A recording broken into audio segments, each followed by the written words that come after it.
This is Truth Frequency Radio. The wicked ones obviously under heavy Masonic influence.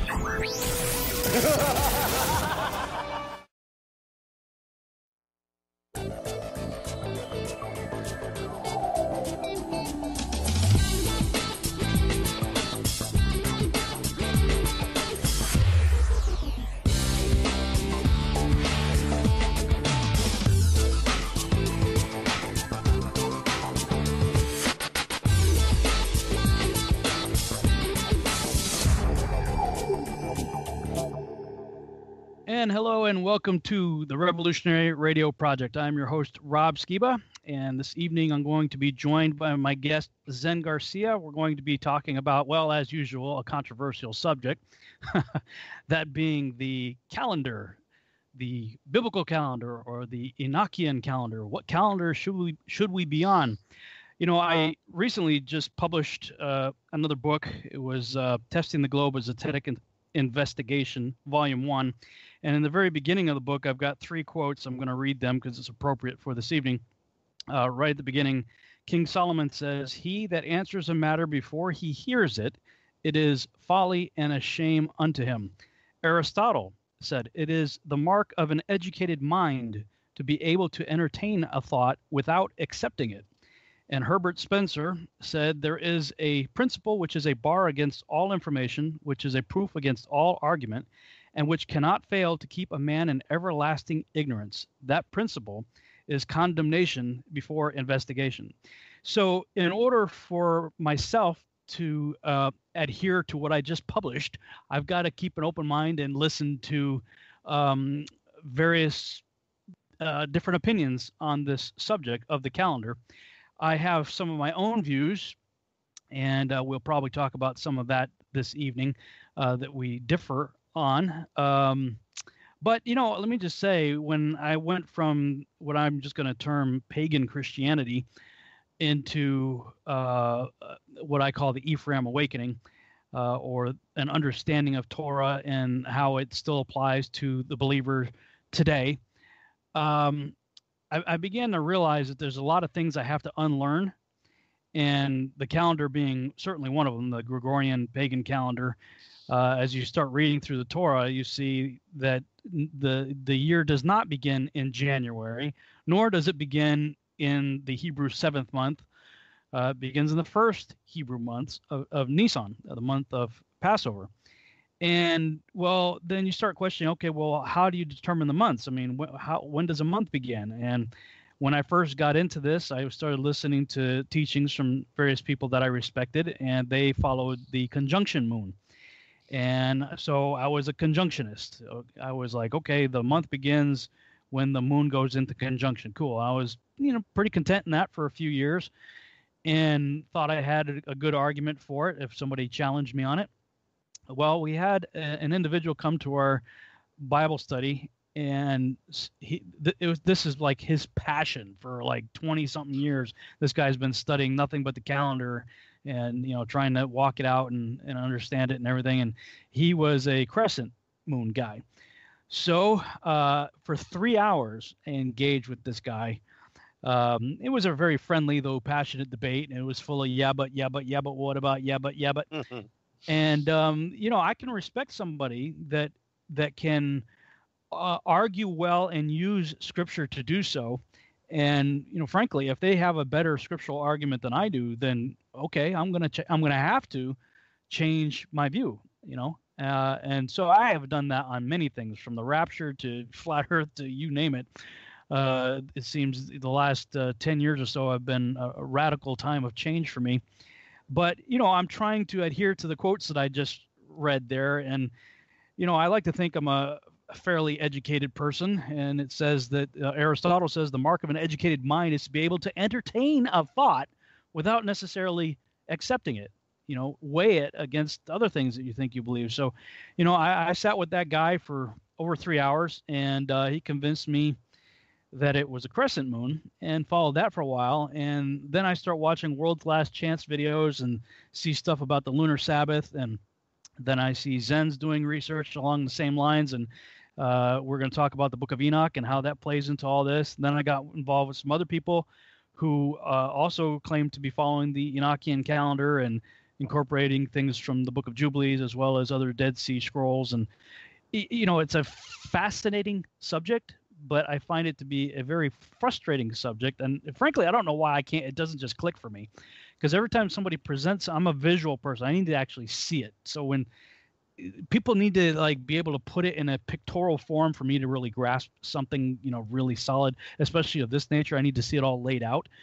So we'll do our best to do that verbally this evening, at least to understand Zen's concept of the calendar. But what I have found is everybody's right. And everybody's wrong. Right. You're wrong if you don't believe the way I do, and I'm right, and whatever, and you're a heretic, and it's all the usual nonsense. But Zen and I have had numerous discussions about a wide range of controversial subjects and things that I haven't fully embraced before, or things that I didn't agree with. I find him to be somebody that I can have an intellectual discussion with, and it never descends into ad hominem attacks and all kinds of nastiness. So I welcome this evening's conversation, and I welcome my guest Zen to the program. Zen, are you there? I am, brother, and I appreciate your open-mindedness and your willingness to at least entertain possibility that so many people will not go against their indoctrination and the judgment, the bias, the condemnation they already hold for a particular position or a particular topic.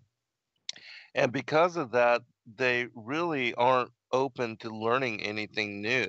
They really only want to hear what supports what they already think they know of truth.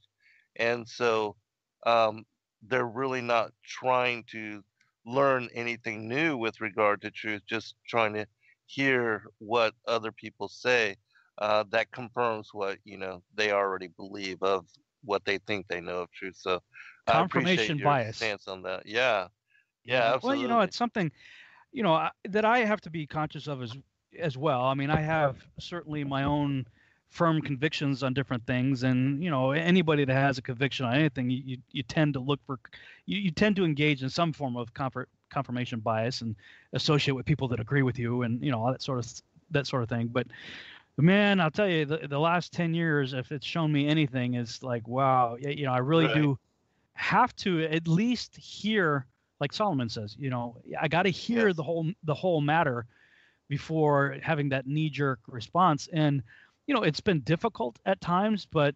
aside from the verbal persecution of people going psycho on you, I enjoy the mental exercise, of stretching the muscle, so to speak. I mean, you go to the gym, you work out, it's not the 8 reps that were easy that count. It's the 2 that were really hard that you almost couldn't do, that actually, really stretched you and benefited you. So, that I've tried to live by that certainly in the last 10 years. And for whatever reason, this calendar thing, I think I know what the reason is. It's probably the same reason why this flat Earth thing has come to the surface. Here we are in the 21st century talking about that of all things, because I think that something is coming that we're going to have to know this information in order to be prepared for it. And when I was getting into what I call the Ephraim awakening, and for the listening audience that don't know what I'm referring to, the Israel was divided into the north and the south. There's 10 tribes in the north, and the rest were in the south, and both went into a time of bondage. The southern kingdom went in for 70 years, and they repented and got to go back to the land. The northern kingdom had 390-year judgment, but there's no indication that they repented. And Leviticus, I believe it's chapter 26, says that when you don't learn your lesson in chastisement, you get 7 times more the punishment. So 390 times 7 is 2,730 years, which just so happens from the time that the northern kingdom was sent into bondage. Northern kingdom is known as Israel and also as Ephraim.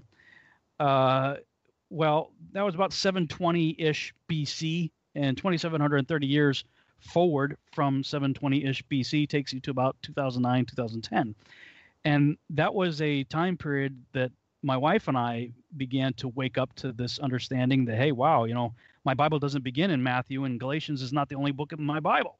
Wow. you know, and here I am studying Genesis for years on end regarding the Nephilim and Nimrod and all that stuff. And, the father is sort of nudging me and saying, hey, my son's in there too. Why don't you check that out? And starting to have some awakenings as to what Yeshua said to the men on the road to Emmaus. He says he started with Moses to explain who he was. And I was like, well, I could explain my Messiah from Isaiah and Psalm 22 and a few other places maybe, but I couldn't have done it from Moses. So I started praying, God, show me. And as he did begin to show me, I started seeing that he has holidays, holy days. Yes. Leviticus 23, and I had already thrown off Christmas, and I call it Xmas and Ishtar Day, Easter, as a result of my Babylon Rising research.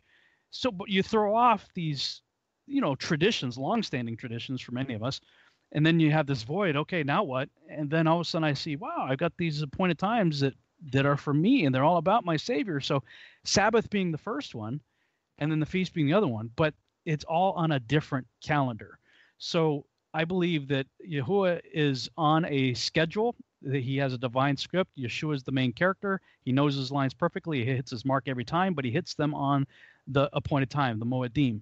And so that's why I believe that this calendar topic is important, and it's something I'm going to have to start paying more attention to. So this may be the first in a series of interviews I may do with various people, trying to get different points of view till I can really wrap my head around it. But I figured since we've been together on shows, I was just on your show last week, and you've been on my show a number of times, and we both have the same opinion of the Book of Enoch. It might be fun to kind of kick this whole thing off by having this discussion with you. So let's talk about, in your view, what is the importance of the Book of Enoch, and should we consider it divinely inspired scripture? I believe absolutely so. And the reason I say that is because of my work in decrypting the book on the courses of the heavenly luminaries. Mm-hmm. And as I show in that book, The Flat Earth as Key to Decrypt the Book of Enoch, what Enoch is describing for the motions of the heavenly luminaries, where he says that they basically move from east to west and back north and then to east, he's describing a circle. Mm-hmm. And so when I understood it that way, and I applied the circle of the earth as backdrop for those motions, well, that became the key for unlocking the 14 chapters on the movements of the greater and the lesser luminary, the planets as well, the wandering stars, and the zodiac, which is called the Great Year. And another thing that I learned in doing that work was that Enoch describes in those two sections predominantly the different portions, the segments of what is the universal clock work system, and how the motions of the luminaries over the different segments of time, like the sun, a 24-hour day sets the passing of one full day. Then the moon is what we use to determine the months. Even the in original month got its name from the moon. And then the quarterly phases are what determine the 7-day sabbatic, 7-day Sabbath weeks. And then you have because there's two Enochian calendars, and this is what causes people to get confused. You have to understand, in my opinion, how they work together to understand the fullness of what Enoch is speaking about, because he doesn't just speak about the motions of the sun or the moon. He incorporates both, and then he also speaks about the cycles of the planets as well as the cycles of the zodiac, the sun moving through the zodiac, which, the great year, it's 25,920 years. And so that's a full cycle as well. And that's a part of the calendar system. And so those four components come together to create, in my opinion, what is the calendar that is written into the stars.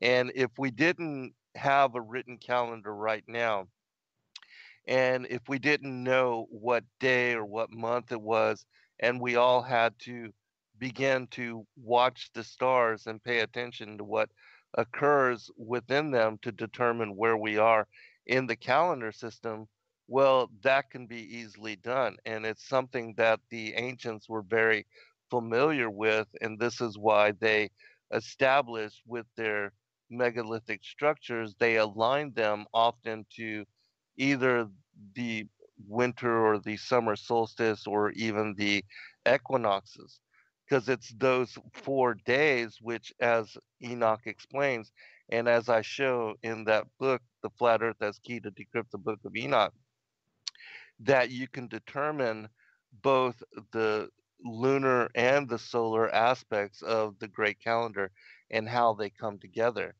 The lunar calendar is 354 days a year. The solar calendar is 364 days a year, according to the Book of Enoch.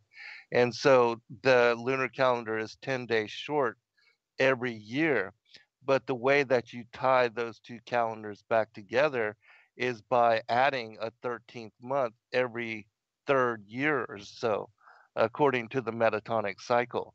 And that keeps both calendars working together. And you don't have to have a leap year. You don't have to have any weirdness, and it also keeps the feast days in line with the barley harvest, which, according to the ancient Hebrews, that was the most important factor for determining whether or not to add the 13th month and when the timing of the Passover occurs, because the barley always has to be ready for the feast of the day of first fruits, which is the third of the spring festivals, and that the barley has to be ripened in order for the high priest to do the wave offering for the sins of Israel. So, very important aspect. Otherwise, all that could not be done.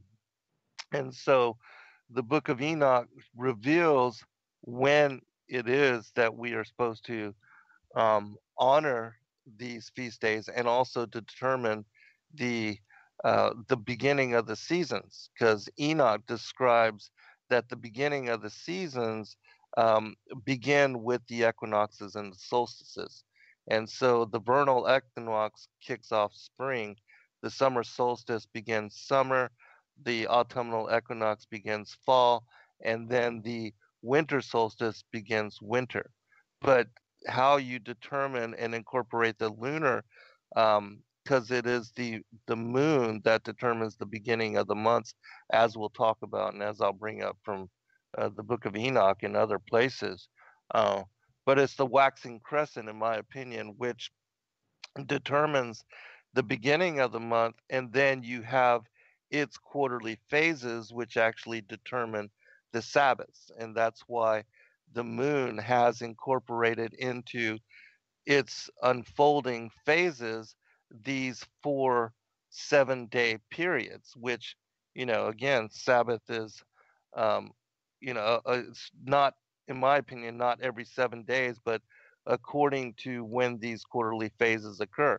And so the shepherds, the ancient Hebrews that did not have a written calendar, while they're out there shepherding their sheep and pasturing and being with their animals, they, weren't paying attention to or didn't have a calendar on the wall, but they knew how to look up at the stars to determine where they were according to the calendar system. And it can be determined according to the movement of the sun back and forth between the Tropic of Capricorn and the Tropic of Cancer, where you are in the zodiacal year, as well as watching the phases of the moon, the first quarter moon, the full moon, the third quarter moon, and the lunar conjunctive moon, where you are with regard to Sabbath.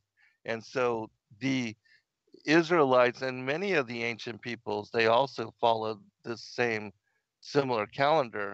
And it was the you know, the calendar which dominated the ancient, as far as watching and marking and tracking the passing of time. And so during those ancient times, as I said, people weren't watching or looking at a calendar on the wall. They were watching the heavens. You know, there was no TV. They were sitting outside by firelight, by campfire, and they were witness to the stars and the movements of the heavens every night. And so they were very familiar with how the luminaries were moving.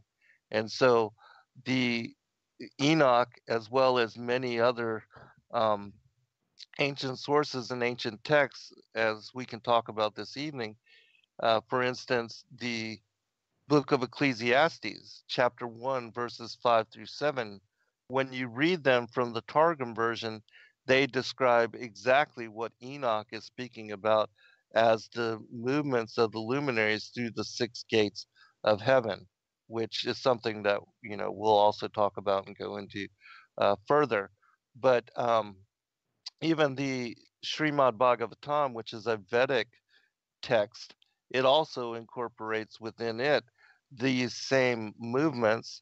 And then we find that Clement, in an apocryphal text, he mentions these same motions, same movements, and other places and other passages also confirm the circular nature of the movements of the sun, the moon, the stars, the wandering planets, and also the constellations. They all move synchronous at the same velocity, the same rate of speed.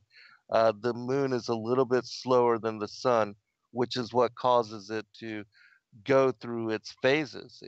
It lags 50 minutes behind the sun in its rotation every day, and that's what causes it to go through its 29 and a half uh, day period, the synodic month, and it averages that amount of time to go through its four phases, going from a waxing crescent to being completely void of light.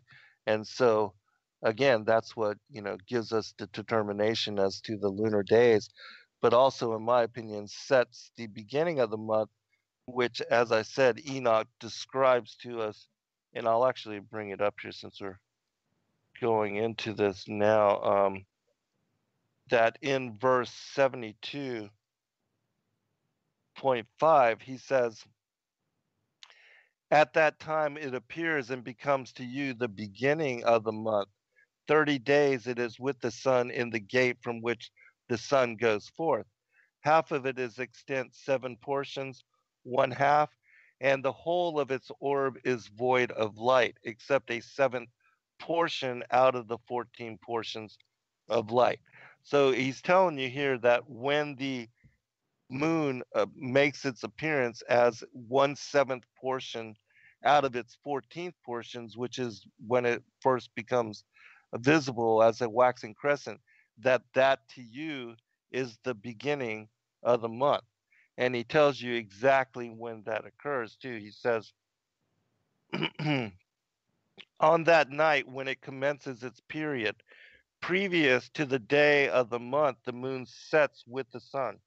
We know that when the moon sets with the sun, that is a lunar conjunctive moon, because it rises with the sun, moves with the sun, and sets with the sun, and that's why we're not able to see it. So that's a lunar conjunction moon.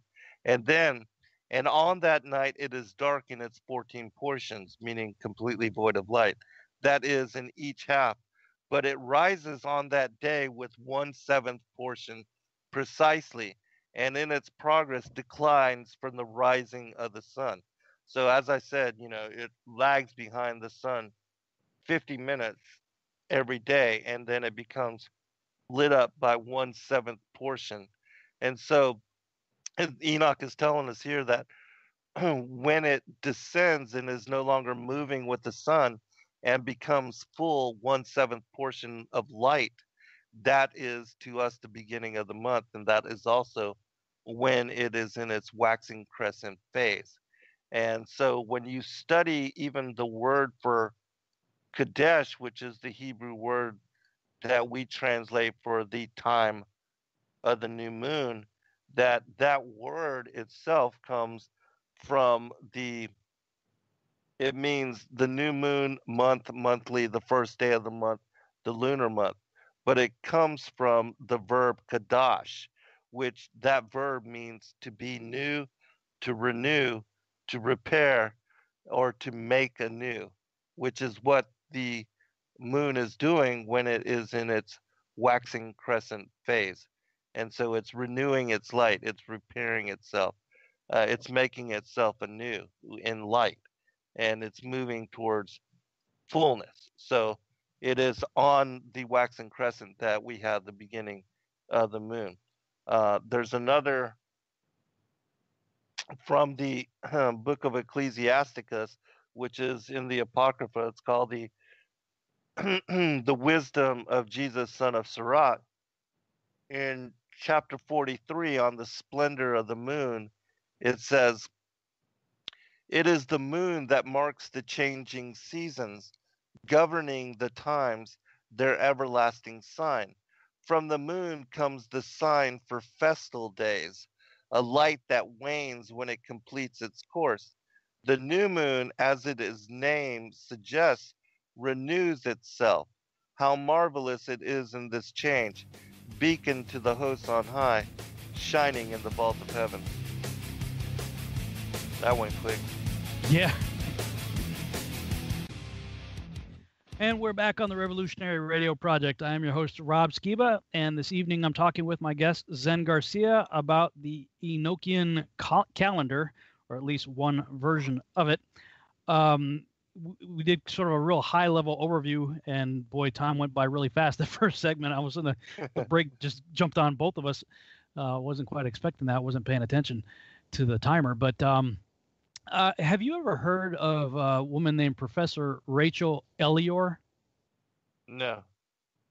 There's I'll post a link in the Skype for you, and I'll read it for everybody right here. Just the URL, if people are interested. It's podcast.occs.org/WP/2009//CSP-ELIOR-the-riddle-of-the-Jewish-calendar. I know it's a long URL, but it's worth listening to. It's a audio. I think it's like an hour and a half, something like that, long lecture that she gave, talking about the community that wrote the Dead Sea Scrolls and why they did, and what was going on there. And she laid it out in the best way that I've ever heard it. I was familiar with a fair amount of the concepts that she was talking about, but she really laid out a very easy to follow timeline of how, when you get to the time of the Maccabees, right, and you got the Romans coming in there, and actually they actually, in the book of Maccabees, First Maccabees, I think it's chapter 4, it talks about when Antiochus Epiphanes offered the pig on the altar, that was called the abomination of desolation. Now we know that Yeshua later, over 100 and something years later, says that there's going to be another one, apparently. Right. But they called that the abomination of desolation, which, the act of bringing a pig into the stone temple was called the abomination of desolation. And my wife says, "Wow, I wonder what that's like if you bring it into our temple of flesh." Right. It's one of those things the Torah says, yeah, don't do it. And modern science agrees. But that was the beginning of a really rough season for the Israelites. And then all of a sudden, the legitimate priesthood was usurped by Roman appointed, people and whatnot. Everything got off of Torah completely. And by the time of Yeshua, you had a completely illegitimate priesthood officiating in the temple. And so, but there was a legitimate group of people that still adhered to the Torah, and they're like, you know what, forget it. There was like Texas seceding from the Union kind of thing. Okay, we're done. They just went out and they did their own little thing out in the desert, and they were preserving their text. And there's a number of writings in the Dead Sea Scrolls talking about the sons of light against the sons of darkness. And it was this whole like internal civil war of ideology between those who believe the day begins at sunrise versus sunset, and the keeping of the calendar in the right way and whatnot. And the fact that they had so preserved the Book of Enoch. I mean, there's something like 6 copies of the Book of Enoch alone just in Cave 4, as well as other manuscripts, throughout, I guess, and in different languages too, as I understand it. This was clearly important to them in the Book of Jubilees and whatnot. I mean, this was their lifestyle they were keeping. So maybe just with that premise right there, and I would recommend you listen to it. Probably you would get a lot out of it, and the audiences, maybe I'll put it in the show description also for people to check out, just to get a background on all of this. One of the other things I changed my view on was when the day begins. Now, of course, on our calendar, it's midnight, right? Right. We are told that the Jews, well, it's at sunset.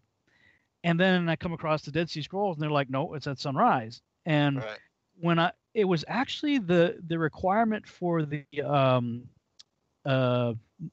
Kippur, Day of Atonement, that a particular appointed time takes place on the 10th day of the 7th month, but you're told to begin it on the evening of the 9th.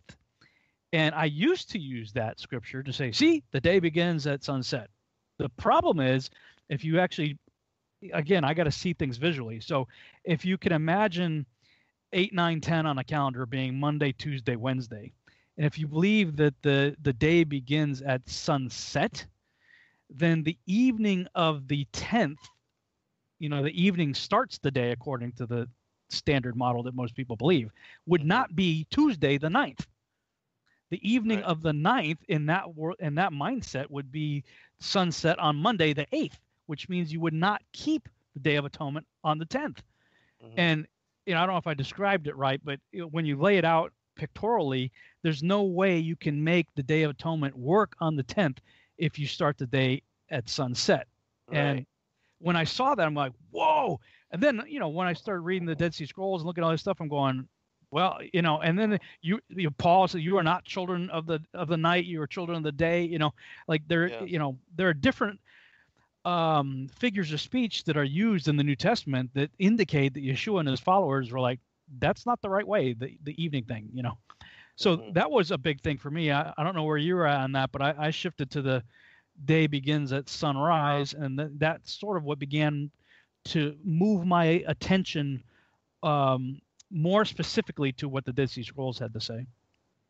Yeah, absolutely. That was something that I had also been approached with in studying and reading from many other extra biblical texts, because I noticed that the day is only the sunrise to sunset, according to, and that Sabbath is only celebrated from sunrise to sunset. And you can prove Okay, so that's interesting. Yeah, I don't mean to cut you off because I'm. Yeah, no worries. I want to take this in bite-sized chunks just so we kind of address things as we go. I do clearly see where a day is described as the time that the sun is up, from coming up to going down. 12 hours in the day, 12 hours in the night, all of that kind of stuff. So I get that. Sort of the issue for me was, and to be honest with you, I'm still kind of jacked up on how I keep Sabbath. I have come to the belief that it is a full day from sunrise to sunrise Saturday to sunrise Sunday. But I still have, because I had so many years of practicing Friday evening at sunset, that there's still this sort of like, I don't know if I should be, like, I love to work, man. Like for me, stopping work is very difficult. Yeah, and so understand. For me, just to do the evening Friday that's why I created Virtual House Church. I needed an excuse to stop work and intentionally stop work. And, so And then when I realized, well, no, cool, I can keep working through Friday night. Awesome, and I'll push that to 4 a.m. on Saturday, because I can, Right. but that's sort of my dilemma is for me as a night working person. It's not uncommon at all for me to go to bed at 4, maybe 5, even in the morning. So of course I'll sleep then till noon, or I'll try to get 8 hours of sleep. So I was like, well, that's kind of cheating for me. If the day is actually just the sunrise part of it, then I feel like I'm cheating myself out of the Sabbath because I'm sleeping anyway. You know what I mean? So it's like I sort of have this idea now that I kind of feel guilty on Friday evenings, but I push through it anyway, and then I kind of don't do anything until Sunday morning just so that I feel like I got all the bases covered. Right on. Yeah.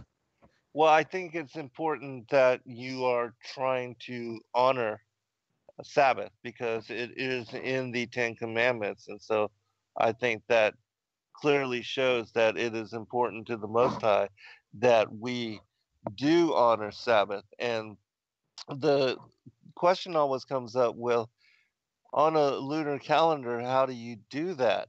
Especially with so many people that are working because, the weekends are fixed and everybody believes that Sabbath is fixed. But in my opinion, again, Sabbath is determined by the quarterly phases of the moon. And we can see um, revelation of that in the calendar that was assigned to the Israelites during the Exodus, which we can go into as well. But Yeah, you I can, would like to, maybe take this bite-sized chunk too. The issue of Sabbath. Now, I was first introduced to the lunar Sabbath idea by a number of videos that World's Last Chance YouTube channel put out. Mhm. And like again, I like visual, and they were very visual, and it seemed to solve the problem for me of what happens if you get into a shipwreck, you get amnesia, you're washed up on a desert island. How would Right. you know what day of the week it is to keep Mhm. Sabbath? And I Right. brought Yeah. that up to a friend of mine, Jacob, and he said, well, if you had amnesia, how would you know you needed to keep Sabbath? I'm like, well, yeah, Well, good if you point. did, yeah. Yeah, fair enough. Okay, fair Right. enough. Um, now I'll be upfront with you. I have not yet been convinced of the lunar Sabbath, and I actually wrote a Facebook note on this back in December of 2015, and one of the reasons was, and I understand how things can get screwed up. Like, right now Christians think it's all about Sunday, but if you go and look at the 3 or 4 places in the New Testament where it says the apostles, the disciples met on the first day of the week, it's miaton sabbaton, which has nothing to do with Sunday. Uh-huh. So here we have, for centuries, people saying, well, yeah, we now worship on Sunday because, our translation now says first day of the week. Well, I can understand how entire countries can get out of whack just based on a simple translation, like that. But there are like lots of different countries. The word that they use for the day that we now call Saturday is a derivative of either Shabbat in Hebrew or Sabbaton in Greek. So like that's the Greeks, they instead of saying Saturday, they say Sabbaton. It's a Sabbaton. Mhm. So that was one thing. But the other problem I had, and this was a bigger problem for me, and so maybe you can address your take on it, was let's see.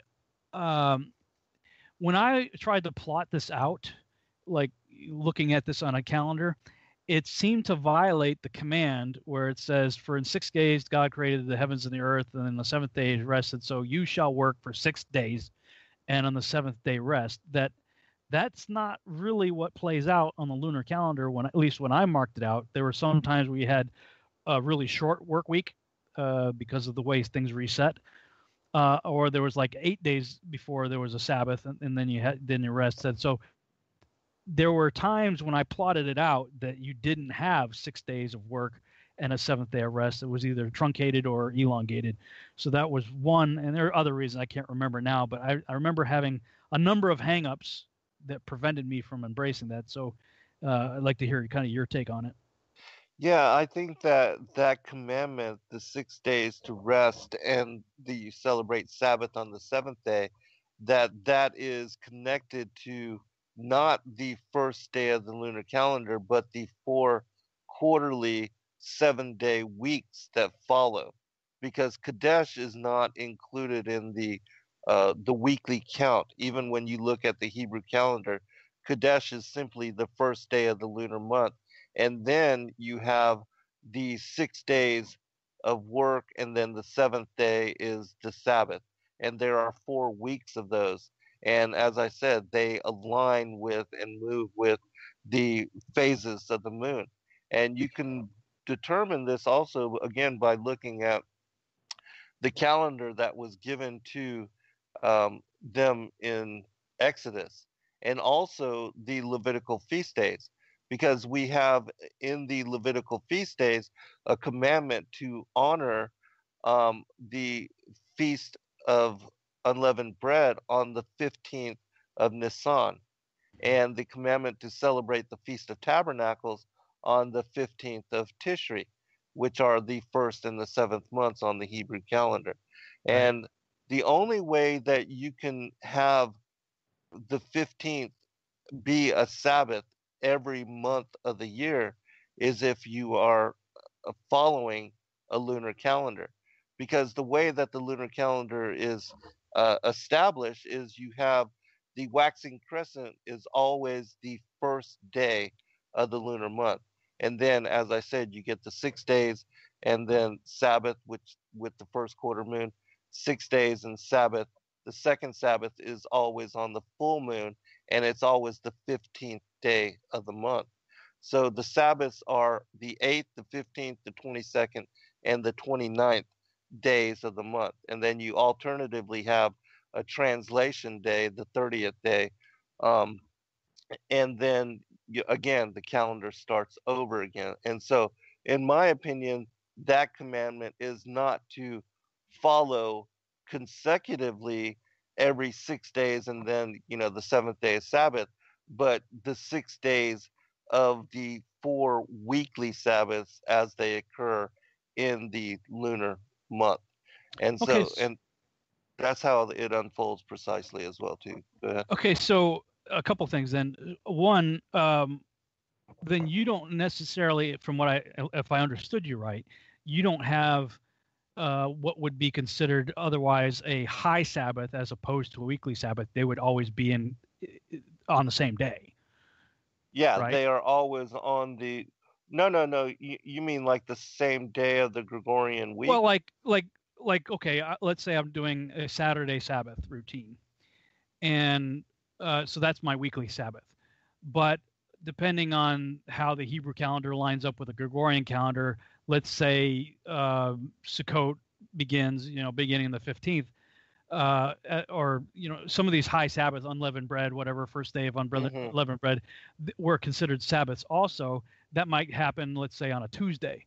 So in that case, I have a high Sabbath on Tuesday and a weekly Sabbath on Saturday. You're saying no, in this calendar they all line up on. They all line up on the Sabbath. What I'm calling a high Sabbath would, in fact, on your calendar, be a seventh day of the month Sabbath anyway. Yes, always. Interesting. Right. They never, and that's why on the Gregorian calendar you have that problem of having a high Sabbath and then a regular Sabbath, is because the Gregorians celebrate Sabbath once in every 7 days, when in truth the Sabbath is celebrated on the quarterly phases of the moon. And that's why I said on the lunar calendar you have the 15th is always a Sabbath. And so way that the Sabbaths occur, and I sent you a calendar to help you to understand how it all lines up. But for instance, we have the 29th of Tishri will be the 9th of October. And then we have just yesterday, Rosh Kadesh, the waxing crescent, made its appearance, and then we're in the second day of Shavan. And so the Sabbaths for this month will fall on Wednesday. And so the first Sabbath will be on the 17th. And then the full moon Sabbath will be on the 24th. And then the third quarter Sabbath on the 31st. And then next month we have the lunar conjunctive Sabbath on the 7th of November. Then we actually have a 30th day. And then we have um, on the very on the 9th, you have Rosh Chodesh for the month of Kislev, which is the 9th month of the Hebrew calendar. And then so on next month, the Sabbath will actually occur on Fridays. And so the Sabbaths move according to, when the quarterly phases are, but the every 15th, like I said, every 8th, 15th, 22nd, and 29th are Sabbaths. And they align with the quarterly phases of the moon. And there's, as I said, when you look at Exodus, this also aligns with um, the story of Moses, because remember Passover at midnight, the angel went over and killed and slaughtered all the Egyptian firstborn. And then it was after that that Aaron and Moses were called to go visit Pharaoh. And then after that, Pharaoh released them. Well, I'll actually read it. It says, "And it came to pass that at midnight the Lord smote all the firstborn in the land of Egypt, from the firstborn of Pharaoh that sat on his throne unto the firstborn of the captive that was in the dungeon, and all the firstborn of the cattle. And Pharaoh rose up in the night, he and his servants and all the Egyptians, and there was a great cry in Egypt, for there was not a house where there was not one dead. And he called for Moses and Aaron by night, and said, Rise up and get you forth from among my people, both ye and the children of Israel, and go and serve the Lord as ye have said." And so that's when they went back. They told the Hebrew people. They woke up for sunrise, and that was Sabbath. That began the Sabbath. And then they celebrated Sabbath until sunset. And then you see after sunset, that's when they left, and they left out of the land of Egypt. And it says, and it came to pass at the end of the 430 years, even the selfsame day, it came to pass that all the hosts of the Lord went out from the land of Egypt. It is a night to be much observed unto the Lord for bringing them out from the land of Egypt. This is that night of the Lord to be observed of all the children of Israel in their generations. And so it was that night on the 15th, which if you celebrate Sabbath the whole day, they wouldn't leave that night. But it was after sunset that they left that night, and it was during a full moon, which is a perfect time for them to leave, So, I mean, and so that's when they left, and then they went, to, they wandered and they walked out unto the Reed Sea. And so all of that occurred on in the same manner. And so you see that Sabbath again is according to the story in Exodus. It's celebrated from sunrise to sunset, and then bring us some other passages that also affirm the same thing. But when they went into the promised land, and also how the Most High had given them the quail and the manna to eat, that he gave it to them for 6 days. Um, and, they came there on the same day, like 2 months later, and then their calendar began again. But it shows the way that the manna and the quail were given to them.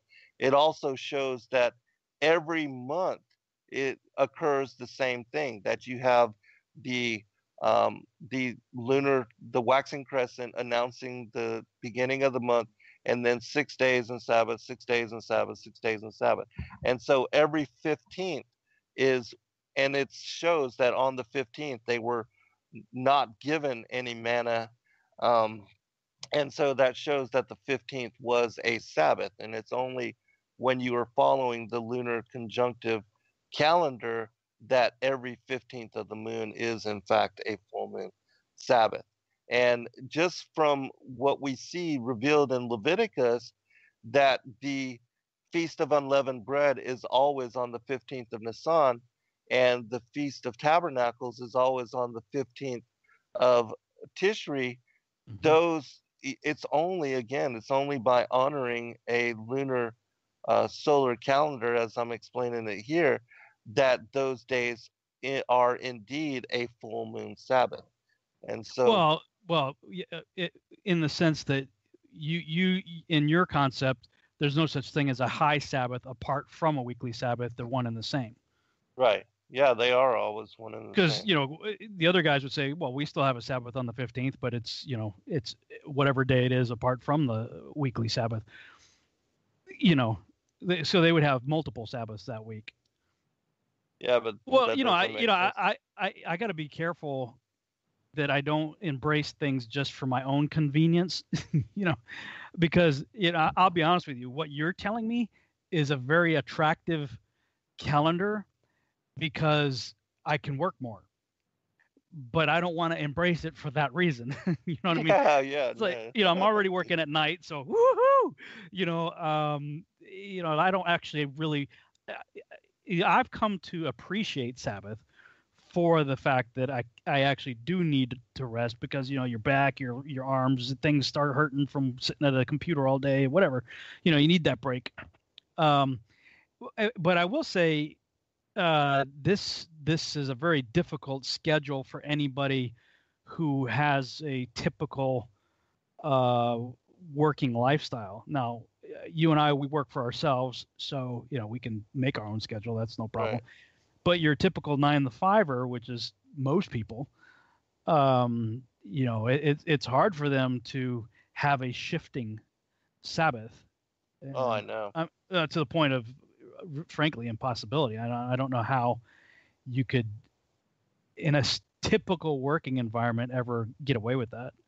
Right. Yeah, I understand that, and that's what makes it difficult. But again, that doesn't make it wrong. Just because we have changed everything now to where, they have us following a calendar which is not. Oh my God! Wow. Here we go again. Pick it up on the other side. Yeah. And we're back on the Revolutionary Radio Project. I'm your host, Rob Skiba, for the second hour of the broadcast. I'm talking with my guest, Zen Garcia. And right before the break, we were talking about an interesting calendar, certainly for people who would want to try to keep it in today's modern society. With the typical 9 to 5 routine with a weekend, having a sliding Sabbath on the Gregorian calendar would be quite not impossible. I mean, God can make a way where there doesn't seem to be a way, but I would think that would be a difficult thing. But like you said, that doesn't mean that it's wrong. Right. We are to be a set apart people, so I can see both arguments. Frankly, and more so probably in your favor, in that God calls us to a different standard, and certainly the devil would do everything he can to try to throw us off of that. Still going to have to chew on that lunar Sabbath idea. I will say I watched the World's Last Chance videos, and they did lay it all out visually and made a compelling argument. I still have some hangups. Like, okay, if the time is to be going off of the moon in this sense, why then did God create the moon on the fourth day instead of on the first day, and he rested on the seventh day from the first day that he began creation, instead of 7 days from the creation of the moon? That's a really good question with regard to the luminaries being created and placed into the firmament on that fourth day. I don't know, how that corresponds with how it, as far as being the fourth day of the creation week. But it is my belief that the Most High God did, and it says specifically in the Targum that he did place the luminaries there in the skies to establish the passing of the week, days, months, and years. And in my opinion, again, when you study the book of Enoch, you see that uh, these luminaries, that the day is determined by the sun, 1 24-hour cycle, and again that the moon establishes the weeks and the months, and that's why its phases work in these 7 day segments. So And then the go so ahead. then okay, we got day being determined by the sunrise, and in your view, month being started by the moon. Uh, so then would you say the year is started by the sun on the spring equinox? Yes, according to Enoch, the and it all depends. Again, you have two calendars. You have the lunar calendar and the solar calendar. And according to the solar calendar, spring starts on the vernal equinox. And again, the summer solstice is the beginning of summer. Fall begins with the autumnal equinox, and then the winter begins with the winter solstice. But again, it's the barley which determines whether that is going to be the beginning of the lunar month. And the lunar month always begins with the waxing crescent that is closest to the vernal equinox, but that is in line with the ripening of the barley. And so, Okay, yeah, I'm familiar with that calendar. That's another calendar that was it the Michael Rood has this whole thing. Of course, everybody's right. It's the only calendar, whatever, the perfect calendar. My understanding, though, was that the spring equinox, you will have the crops will be the way they're supposed to be if the sun does what it's supposed to do on the spring equinox, regardless. Maybe I should put it this way. There's another calendar. I don't know if you're familiar with it or not. Somebody recently sent to me, and this one's similar to the calendar that a friend of mine that I mentioned earlier, Jacob Zaremba, had been working on for about almost 7 years now. And his whole thing was, look, I should be able to take a stick and a string and be able to figure out pretty much everything I need to know. Like a shepherd, doesn't need a priest, doesn't need anything. He doesn't need to be in Israel. He needs a stick and a string, and you can pretty much figure out where you are in time. And in his model, and the calendar that I got in my hand here is called Yah's Enoch calendar, his only perfect set apart way for keeping time. This is put out by someone named John and Donna Minton. And this says on page 9 toward the back of the book in their explanation section, Yah's amazing calendar synchronizes all the following data into one timepiece: sun and stars annual cycle of 365.2422 days; 2, the moon's annual cycle of 354 days; 3, Yah's annual eternal calendar of 364 days; 4, monthly cycle of 30 days; 5, 4 intercalary days each year; 6, every season having 91 days; 7, weekly pattern of 7 days kept since creation; 8, it keeps the 24 priestly cycles of 1 week at a time uninterrupted, even during intercalation years. And so this calendar, as I understand it, maintains a Saturday Sabbath always, and the confirmation of that, and if I have this right, and forgive me if I don't have it right, because there's so many things jumbled in my head right now, but I think it was something like every 3 years or something like that, the calendar happens such that there's a full moon or some sort of reckoning of the fourth day that the luminaries were created, and it will always be a Wednesday. And that's like and it had something to do with a 3-year fast or some other somewhat obscure passage in scripture that most people aren't really familiar with, that was a requirement of the priesthood or something. I forget it all, but basically he pointed it out to me at Sukkot, and it made a lot of sense to me when he was telling it to me, that you maintain a weekly Sabbath Saturday.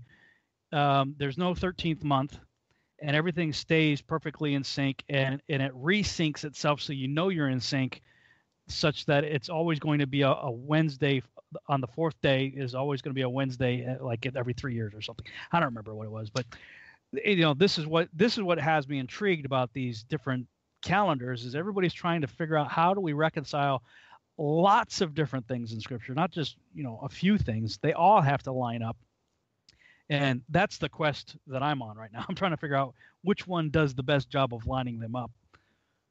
And I still have to interview more people, I think, till I can figure that one out. Let me share a passage with you here, and then we'll talk about this. It says, this is from a text called the Ezekiel, the Tragedian.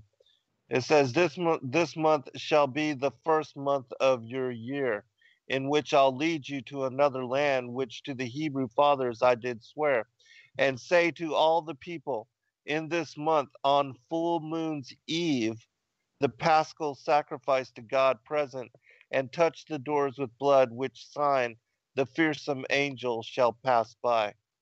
And so here it's telling you that Passover and the paschal sacrifice occurs on full moon's eve. And so it's always the day before the full moon, which on the lunar calendar, Passover is always the day before the full moon. And well, that would still work on the other calendar too, though. We would just call it a high Sabbath. Okay, yeah, high Sabbath, but you would have 2 Sabbaths that week. I would have 2 Sabbaths that week. And that's what I was going to say before. And again, I got to be careful not to embrace a model just because it works out good for me.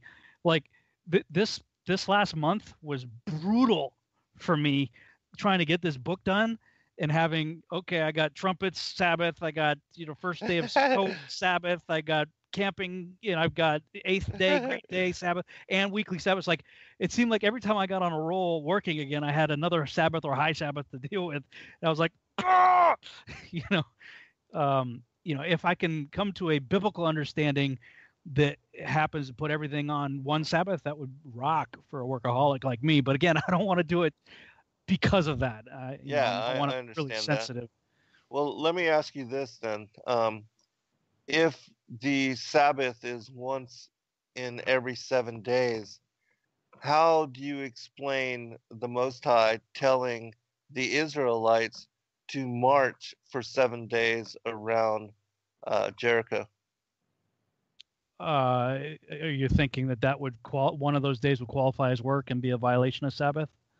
Well, yeah, absolutely. If it's every 7 days. Well, but see, this is the other issue, is what is permissible on Sabbath. And it seemed to me that Yeshua was doing away with a certain amount of tradition that effectively made it so that you could do nothing but lay in bed and breathe shallow on the Sabbath. Like, you could only walk so far. This is before Yeshua, though. Well, no, I'm saying that he did things on the Sabbath that you have one of 2 ways of looking at it. Either he violated Sabbath, which means he's a sinner. I don't believe that. No, not at all. Or he was correcting an understanding of Sabbath that was incorrect. Yes, I do agree with that. Now, that's what I agree with. And that if that's the case, then he was doing things on Sabbath that, would be even more over and above just walking around a city. You know what I mean? Yeah, but okay, I understand that. Is walking work? I don't see it as work. But if you look at and you study like the Maccabean Wars, the Romans always attacked on Sabbath because they knew that the Israelites were resting. Right. So they were not in combat. They were not marching, and they were not doing anything like what they did in Jericho. So how do you? It's an interesting argument. Yeah. Well, there's only one way to explain that. But your way of explaining it, though, creates a conflict in me about 6 days you shall work and on the 7th day rest, is because like I said, there are some times when you end up like with 8 days, where you can technically do work before Sabbath shows up on the lunar cycle. Mm-hmm. So, and that would be one of those situations where, okay, they would be marching for 7 days within an 8-day work week, so they're not violating anything. And then I'm like, what do you do with the scripture that says you can't do any, 6 days? That's where it creates these, problems for me. Right. Again, that 6-day commandment is only for the 4 quarterly Sabbath, 7-day Sabbath weeks, because it's only during those 7-day Sabbath weeks that you actually have 6 working days and the 7th being honored as Sabbath. The Kadesh and the translation days are not included in the count of the 7-day weekly Sabbath. And Now, I okay, can, the Kadesh is the renewing of the moon. yeah, it's the That first day, the it's appearance of the waxing conjunction. crescent. Oh, No, it's it's the the day appearance. after conjunction, Okay, which yeah. is So that where I'm yeah. different from the world's last chance people. Okay, now correct me if I'm wrong, but as I understand, because I've heard your point of view before from somebody else, and I think I understand it, is that is not counted as sort of it's a strange way of looking at a day. Like it's not your typical weekday; it's a beginning of a month day, and you celebrate it. Okay, hey, new moon, Right. new month, new moon, new month, Yes. and you kind of do whatever you do on that day as long as you celebrate the fact that the moon's there. Um, and then you go, okay, tomorrow starts day one. So it's sort of like and again, that becomes the 8-day work week, scenario. But Uh-huh. in your model, as I understand it, it's not really it's like a invisible day, yet you're still there. It's called the new moon convocation, and Yeah, it is celebrated, right. but it's not celebrated as a Sabbath. Or and you can do regular work on it. And you can cook, yes. Yeah. Uh-huh. Yeah. And so it's celebrated differently. But again, going back to Jericho, the only way you can explain them marching for 7 days if that first day was Kadesh. And so you Or would if have, marching is not considered work. I mean, they weren't fighting; they were just walking around a building. yeah, but they didn't do that during the Maccabean Wars. I Well, mean, they it's were very well clear that, in the Maccabean Wars. They would have been taking up arms and fighting. This is just they weren't fighting; they were just walking around a building. well, you could say that, but again, in my opinion, the Most High wouldn't have commanded them to march for 7 days, and because on the seventh day he says rest, they're not supposed to be marching. And the Hebrew and the Jews, they don't even walk to Right, church. right, right. They actually had they'd figured out a certain number of paces and they would actually draw lines of string and all kinds of crazy stuff like, oh, can't go past there. Right. So yeah, fair enough. It's interesting. Interesting arguments. I'm kind of hung up on the moon being created on the fourth day and God resting on the seventh day from the start of his creation.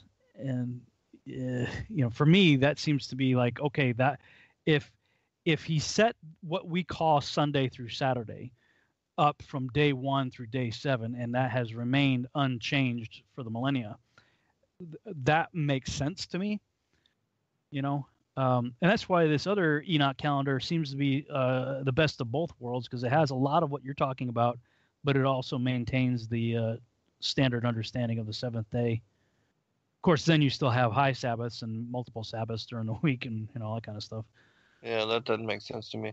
Here in the Targum it says, "And the Lord said, Let there be lights in the expanse of the heavens to distinguish between the day and the night, and let them be for signs and for festival times, and for the numbering by them the account of days, and for the sanctifying of the beginning of the months and the beginning of the years, the passing away of the months and the passing away of years, the revolutions of the sun, the birth of the moon, and the revolvings of seasons, and let them be for," this is the different Jerusalem translation says the last line, "and let them be for signs and for seasons, and for the sanctifying by them of the beginning of the months and the years." And so, in my opinion, again, we look to the luminaries for determination as to when we celebrate the days, the months, and the weeks. And again, in my opinion, what we see revealed with regard to this commandment to work 6 days and then take Sabbath on the seventh day, that only applies to the weekly Sabbaths, which are connected to the phases of the quarterly phases of the moon. And the Kadesh is a what's called a new moon convocation that was celebrated differently. And and so this is the calendar, in my opinion, that was established when God put the luminaries into the heavens on the fourth day. And he also um, gave Adam what is called the Book of the Signs. And in my opinion, that book also explains these calendar setups that I'm explaining to you, and that this is what Enoch also was writing about and sharing as Uriel showed it to him in the book on the courses of the heavenly luminaries. Because again, when you study and revisit those 14 chapters on the motions of the sun, the moon, the planets, and the stars, the zodiac, this is the calendar that is explained there. And as you know, because had no idea I was going to even study the calendar or begin to look at any of this until was trying to decrypt what Enoch was talking about in those sections. And I realized that he was revealing a calendar, and he was revealing the 364-day solar calendar and the 354-day lunar calendar, how they work and how they come together.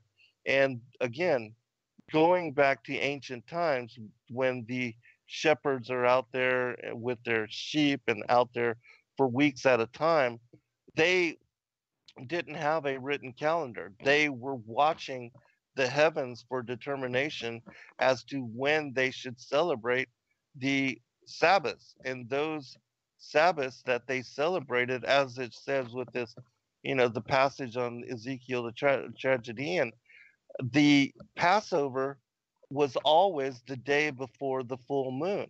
The full moon was always connected to the Feast of Unleavened Bread as well as the Feast of Tabernacles.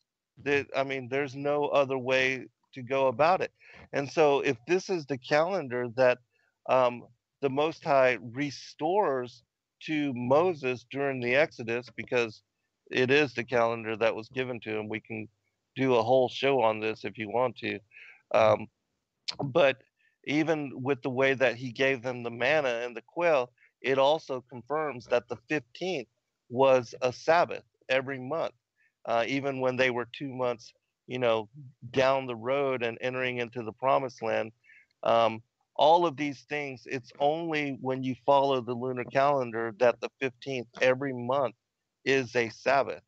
And Well, that's interesting. So it's not just, I understand the unleavened bread and the Sukkot argument, but you're saying the 15th can be shown to be a Sabbath every month, not just on, Nisan or Tishri. Right. Every month, the 15th is a full moon Sabbath. So, but do you have a scripture reference for another one apart from unleavened bread and Sukkot, referencing the 15th being a Sabbath? No. Those two. But again. Well, because those two work on actually, frankly, every calendar that I've looked at so far still has that, because they all have a way of working it out so that the 15th is still that.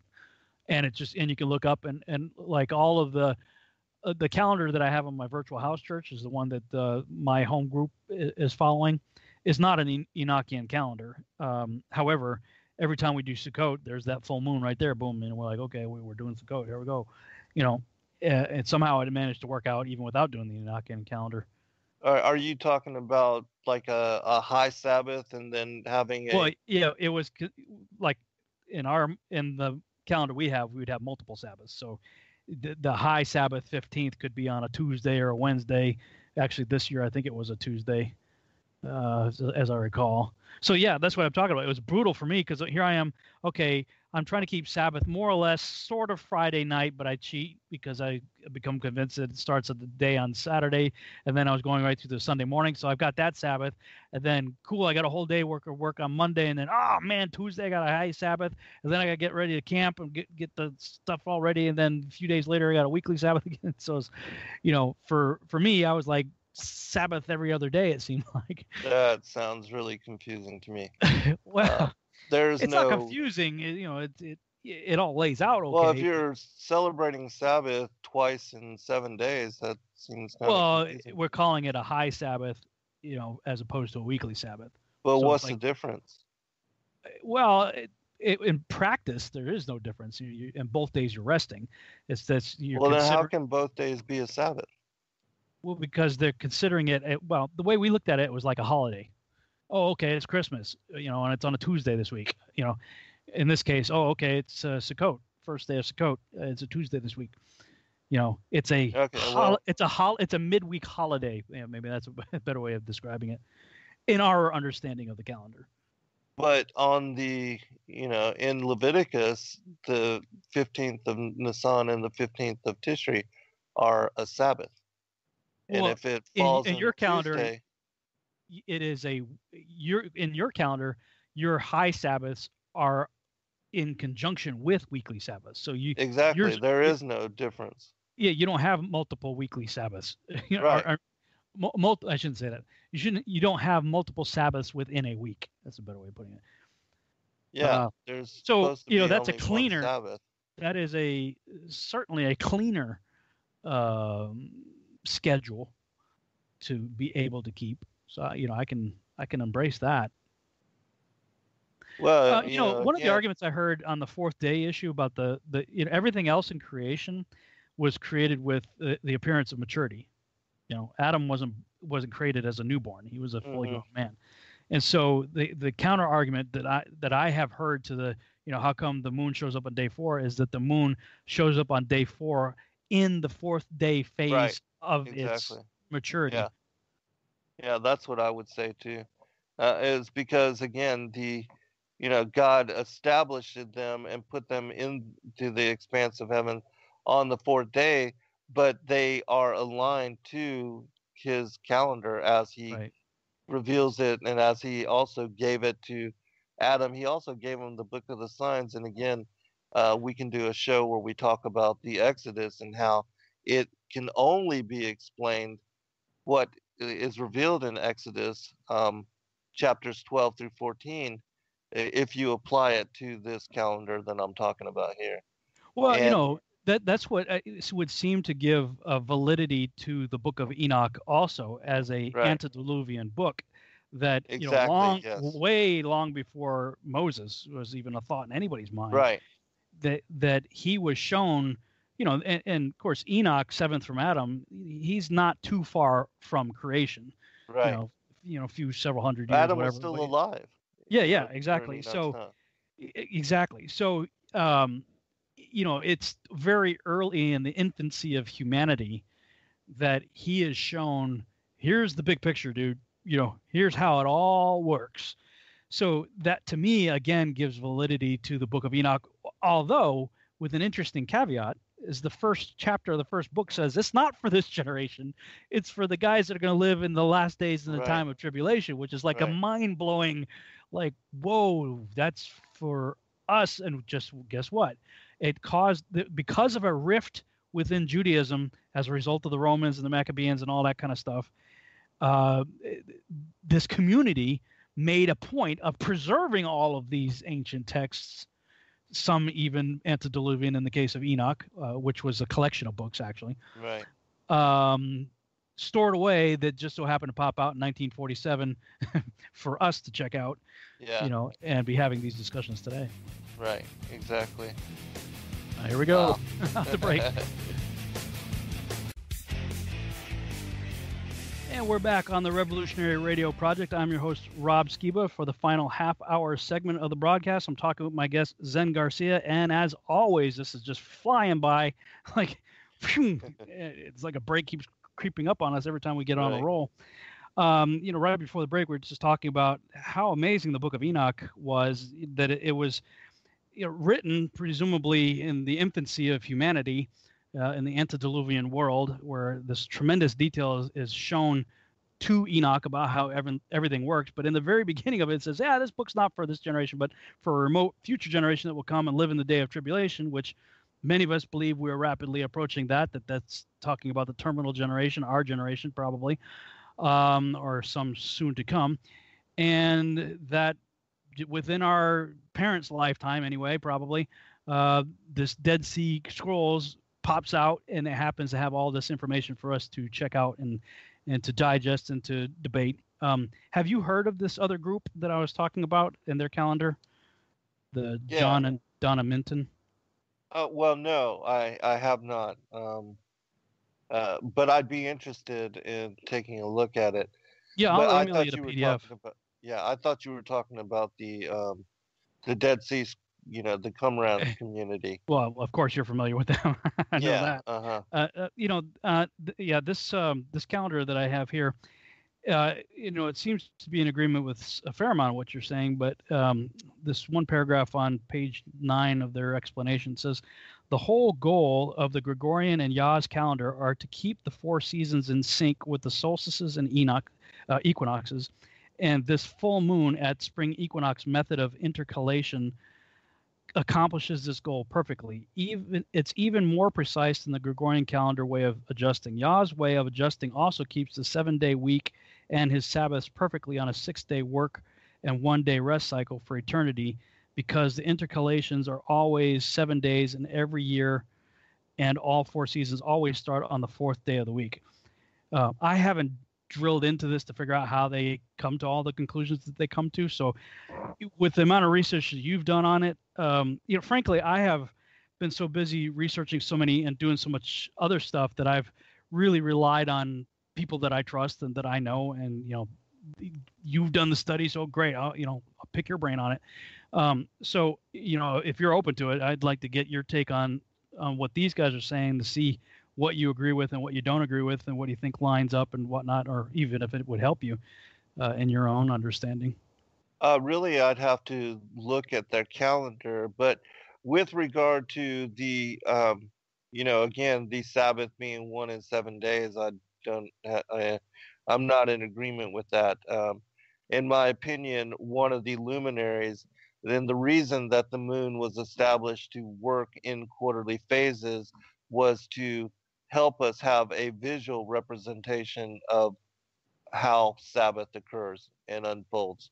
Yeah, And fair so in enough. my That argument actually does make sense, that there would be something very big and very obvious doing its thing up there. Exactly. And so much the more it reinforces my belief that it is a self-illuminating object, Absolutely. that's up there. In fact, we were talking before we got on the broadcast about the presentations we're going to be doing at the conference in Denver, and something occurred to me. I don't know if you've even noticed this, but on the 4 seasons animation that I did from Stellarium, showing how the sun moves in and out on its circuit. Yeah. That one of the observations that I made early on in my investigation of this whole flat Earth thing and enclosed cosmology was that a lot of times when the moon is in a half moon phase, the terminator line does not line up with the direction of the sun. In other words, if you got a terminator line right down the middle of the moon, and if the moon Right. is reflecting the light of the sun, then the Right. sun should be directly parallel to that. But in many cases, it's like way off. Uh-huh. The angles are totally off, and I forget what they call it, but there's all this tap dancing about how it's refraction and whatnot, which is so bizarre, because you might use the refraction argument if they're low on the horizon, but anytime I've seen this, especially when they're both up at the same time, is many times they're both like right up there at the 10 and 2 o'clock position in the sky, and the terminator line's off, and then of course by the time the sun sets, it's way off. But Stellarium even shows that. I went back and looked at the animation, and if you go back and look at my animation there that I did, is Stellarium actually will render it with the terminator line getting out of phase from parallel to the sun, which it was like, what is the software somehow figuring out when the Earth is going to have moisture enough to create refraction? I don't think so. Right. It's actually Yeah. showing the moon doing its own thing. Right. Right. Yeah, it is doing its own thing. Again, because it has its own light, and it is creating and moving through its own phases, independent of that of the sun. And so, again, in my opinion, what we see, and it's not just the solar and the lunar.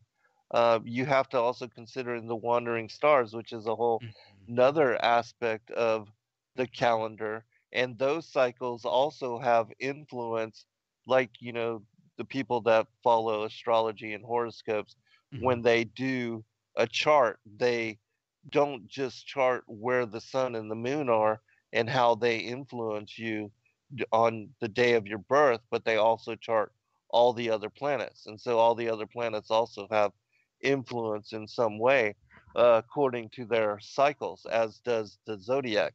And so Enoch, as I have been explaining, he reveals all of these cycles and tells you what all of these movements are and how they influence human, individual, and collectively humanity's affairs. And these things are revealed within the book on the courses of the heavenly luminaries. And so you have to put, because I know a lot of people follow the Enochian solar calendar and they still follow this 7-1 in every 7-day Sabbath, but that's not the Sabbaths that are revealed in the book of Enoch, because again, they are aligned to the 7-day quarterly phases of the moon.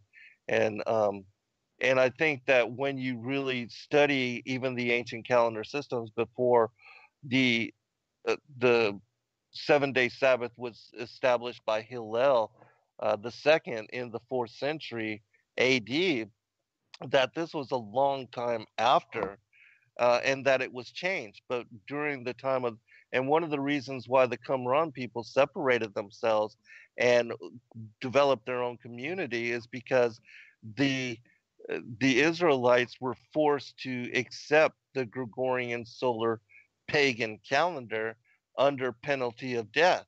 And so they were trying to keep The track Julian of, calendar. That would have been a Julian calendar, yeah, the probably. Julian calendar, yeah, sorry. And so they were trying to keep track of when and how their calendar, just like how I took the Enochian calendar and overlaid it over the Gregorian calendar, Hmm. they did the same thing with the Julian calendar, in order to understand how the two connect together so that they could explain that to their followers and the other people that were interested in keeping the real calendar. And so you can find fragments and segments where they did this. Now, one other thing with regard to the Qumran priestly calendar is that because the priests were changed every month according to a solar calendar, they did observe and keep track of the solar calendar according to the position of the sun and as it moves through the um, the what are called the six gates of heaven in the book of Enoch. Like, if you are looking westward and you were watching over the course of the year the sun go back and forth between the Tropic of Capricorn and the Tropic of Cancer, and you watch the sunset every day on that horizon, you will know that on the winter solstice that the sun will reach its most southerly limit, that on that day it will be as far south as it will be during the entire course of the year. And then it will reverse course and begin moving back northward towards the equator. And on whenever it crosses the equator, it will be in the center, and that it will divide the night and the day in the equal 12-hour portion. And so the ancients could follow that, just like you said with your friend with the stick and Hmm. shadows and all that, and determine when the solstices are, when the equinoxes are, and when they occur. And so they did that at Qumran. They did that and they determined and they aligned their calendar accordingly. But they did so in order to ensure that the Levitical priesthood changed correctly according to the different solar months. Because again, on the Enochian calendar, it takes the sun 30 days to move through each of the gates of heaven between the Tropic of Capricorn and the Tropic of Cancer. There's 6 gates, and it goes back and forth, and that creates the 12 months of the year. Well, those months are also aligned with the zodiac, like with the uh, Capricorn. When the winter solstice occurs, it occurs on the sign of Capricorn. Mhm. And when the summer solstice occurs, it occurs in the sign of Cancer. And Mhm. so you can set the zodiac and the movement of the sun according to these 30-day periods. And so that solar calendar is established that way. But again, in the second portion of the book on the courses of the heavenly luminaries, Enoch explains the motions of the lesser luminary, the moon. And he tells you that the beginning of the months are set according to the waxing crescent. And then you have that being the first day of the lunar month. Then the Sabbaths are established according to the quarterly phases. And so Enoch is telling you about uh, a, a seasonal solar calendar as well as a monthly lunar calendar and how they come together. And he explains that the lunar calendar is 10 days short of the solar calendar, and that you have to just about every third year or so, according to the metatonic cycle, to add a 13th month in order to bring the calendars back together in precision. Now, And does so, Enoch actually tell you that, or is that an assumption? no, well, he doesn't come out and say that, Because that's the another quarter. issue. Is the 13th month issue is like this other calendar that there's no 13th month, and one of their arguments is, everything is 12s. The order of the priesthoods, and there was no provision for armies or priests or anything for a 13. And so that's my question then is, if the model requires the addition of a 13th month that is not specifically mentioned in Enoch or Jubilees, I know a lot of people use Jubilees also, Mhm. then where do we get this idea from? Yeah, again, it goes back to intercalation.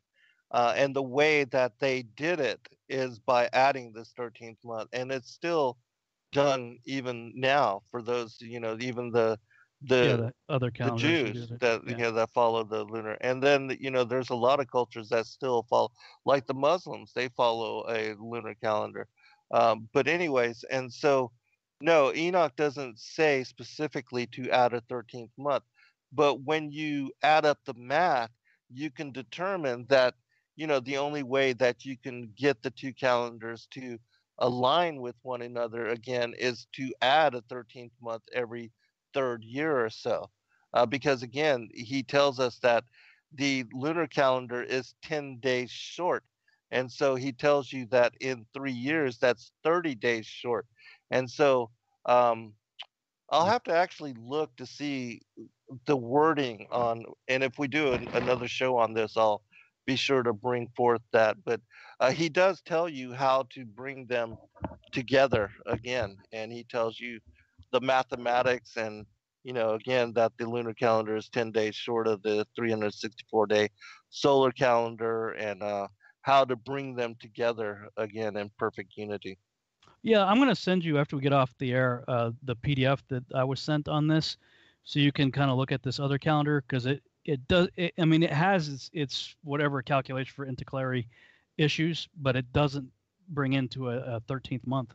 So Hmm. somehow it still keeps everything. It's a 91-day season, Yeah. 4 seasons, 91 days, and it keeps everything without having to do that. So if Enoch doesn't come right out and tell you that, then maybe there's another way of looking at it that doesn't require it. I don't know. I haven't looked at this enough in depth to speak any with Hmm. any kind of authority on it. So Yeah.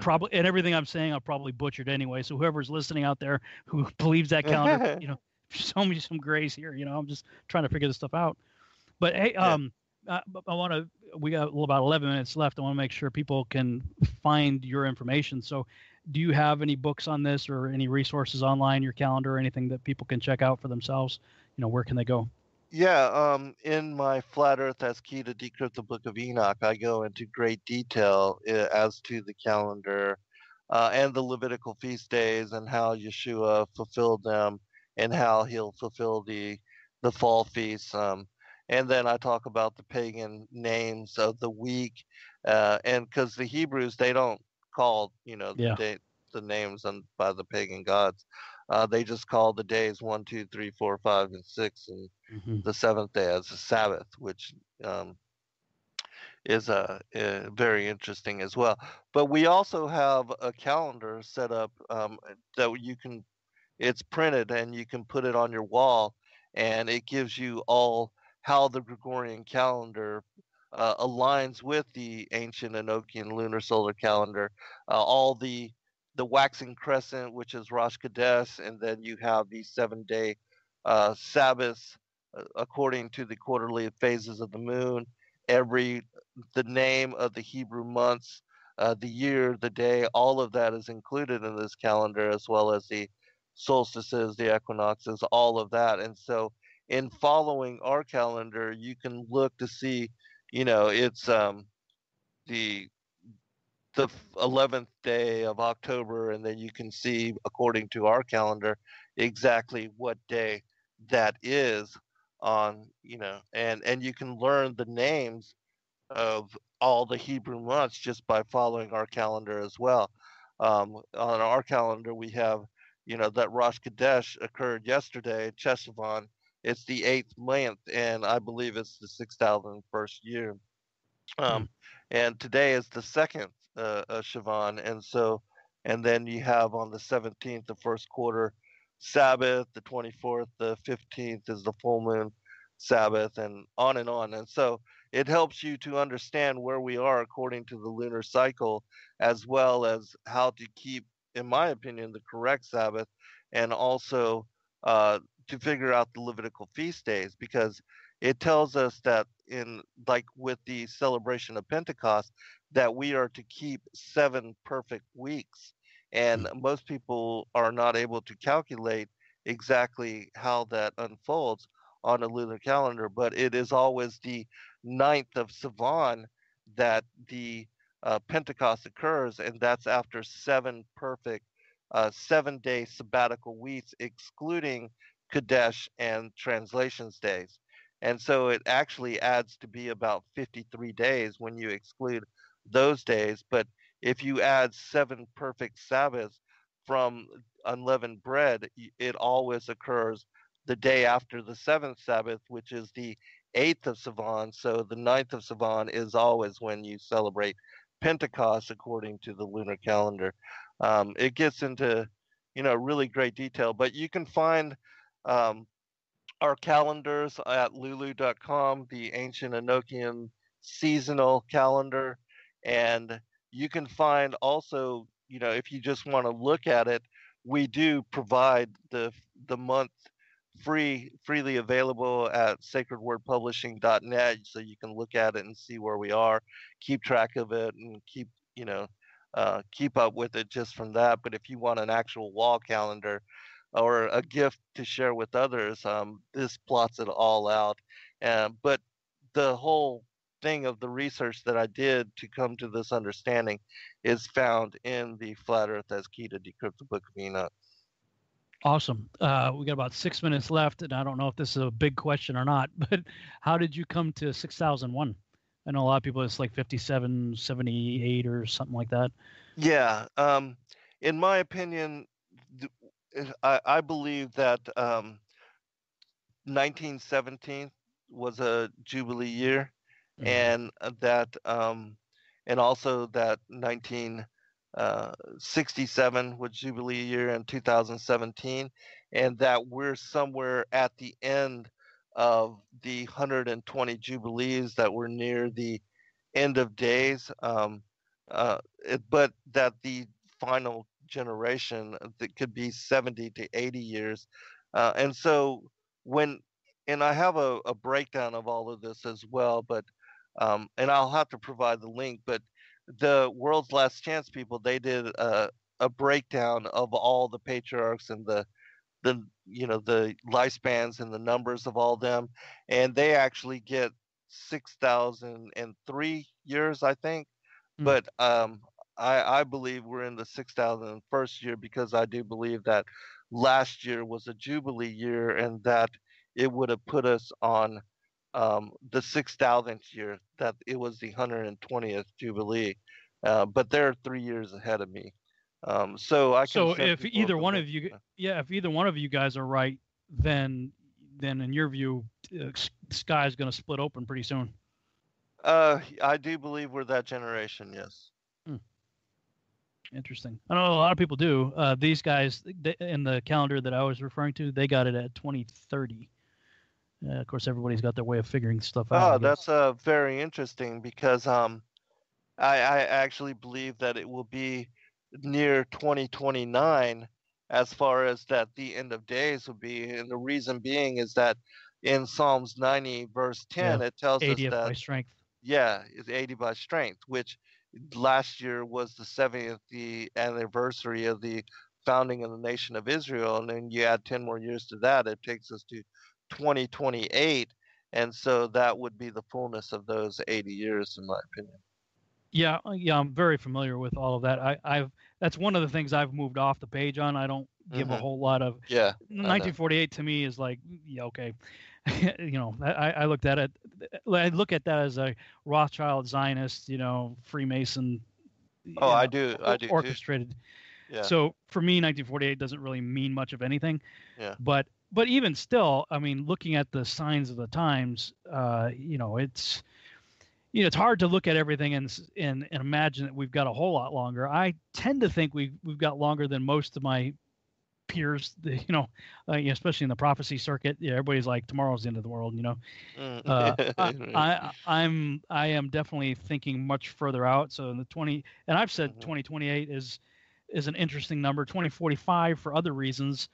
Is certainly in the transhumanist secular movement, there's a big push for immortality through transhumanism. There's a whole initiative right. for 2045. So, yeah. And just the way things are going rapidly, working toward that goal right now, it's hard to imagine we got much longer than that. I mean, and if we do, it's not going to be pleasant. So.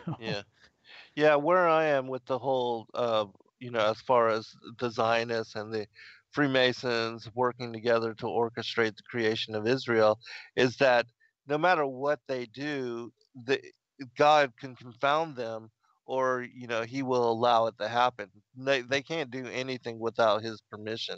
And so in my opinion, allowing them to do that it all falls in line with prophecy, and that it shows to me, in my opinion, that was the blooming of the fig tree. And then in the because in Matthew 24, Mark 13, and Luke 21, they asked him specifically about the signs of the end of the age and of his return, and he tells them about the blooming of the fig tree. But in the Apocalypse of Peter asked him specifically what the blooming of the fig tree is, and to explain it. And he tells them that it represents the house of Israel, and that when you see the regathering of the nation of Israel again, that this is the blooming of the fig tree. And even though, it was a Rothschild Zionist creation, still it falls in line with prophecy, and it represents the blooming of the fig tree, in my opinion. Well, one way or another, we'll find out probably. Yeah, totally. We're getting to a point where at some time, probably within most of our lifetime, somebody's going to be able to say, "I told you so." Right. Yeah. In my position on all of it is like, look, we're supposed to occupy till he comes, and be perpetually ready. Be perpetually ready, and the calendar is becoming an increasingly more important aspect of being able to do that, in my opinion, that absolutely we need to get on his page. But I also believe that scripture says it takes in the mouth of 2 to 3 witnesses to establish truth. That I am of the opinion that one of the functions of the 2 witnesses spoken of the book of Revelation will be to finally line everything up. And are they Enoch and Elijah, as many people think? Maybe. There's several candidates, I think, in scripture you could look toward as possible. You could identify the 2 witnesses from scripture. But that's my opinion, is that those 2 are going to come along and say, okay, you guys got this right, you got that wrong, this right. Okay, you got to fix that. Okay, let's get this all in sync. 3 years. Okay, good, ready, cool. Right. And that may not be too far in the future, possibly, for all of us. But as always, man, great conversation. Thanks so much for coming on, Zen. Yeah, my pleasure. And hey, thanks for opening yourself to, studying and examining and hearing about this issue. Always. And thank you guys for listening to the Revolutionary Radio Project. We'll see you back next Wednesday, 11 p.m. Central. Good night, everybody. God bless all.